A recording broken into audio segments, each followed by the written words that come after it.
Hello everybody, and you're tuning into the Bro Broadcasting. Here we are on Aftermath, one of the biggest maps on Call of Duty Black Ops 2. It takes place in Los Angeles. There's all sorts of debris and trash everywhere. It's a dirty place. It's a very dirty place. The janitors aren't cleaned up in here, and it's just a big, dirty place. And are you having trouble playing Aftermath? Are you having trouble on this bigger map? Well, I'm going to help you. I'm going to help you try to play Aftermath just a little bit better and try to give you some tips. So, Aftermath, it's really big. It's really big, and usually there's not big maps in Black Ops 2. It doesn't really show up in the rotation, but when it does, you should be prepared. You should be ready after you watch this video. So, submachine guns really do dominate in Black Ops 2. They do.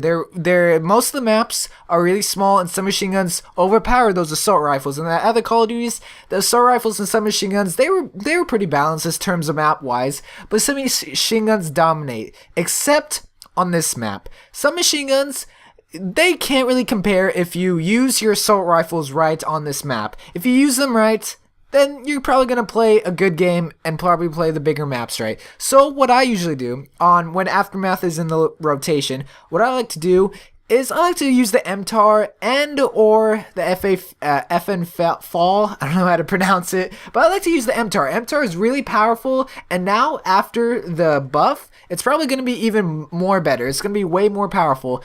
And another thing is, even before turning on the game, you should get a couple friends to play with you. You should get a couple of friends to play with you just to have fun. And if this map comes and you tell your friends like, hey, can you run an orbital VSAT and or a UAV, because you want that extra knowledge of where the enemy team is. If you know where the enemy team is at all times, then you're just gonna reign hectic. With an orbital VSAT, they'll stack up on each other. If you get one orbital VSAT, you should get a second one, whether it be you and or your friend. And if you run the EMP system, then that's just adding insult to injury. Now the enemy team doesn't know where you are if you have an unsilenced AR, and that's even better. That's better. And lightning strike, I don't know why I'm running it. I would not run the lightning strike because here on the big map, it doesn't really work that well.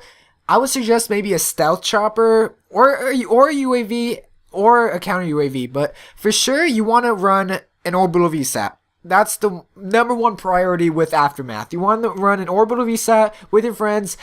I would strongly suggest a UAV and or a counter UAV.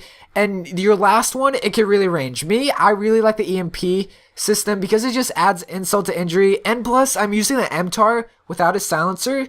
So I don't want the enemy team to know where I am. But since it's such a big map, I'll usually get into one-on-one gunfights. So if one enemy gets to me, I'll have them come to me.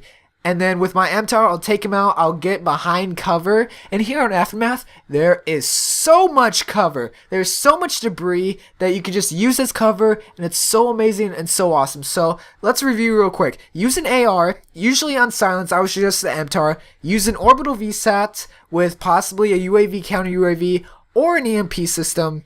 And kill confirmed. Kill confirmed is awesome with getting these score streaks.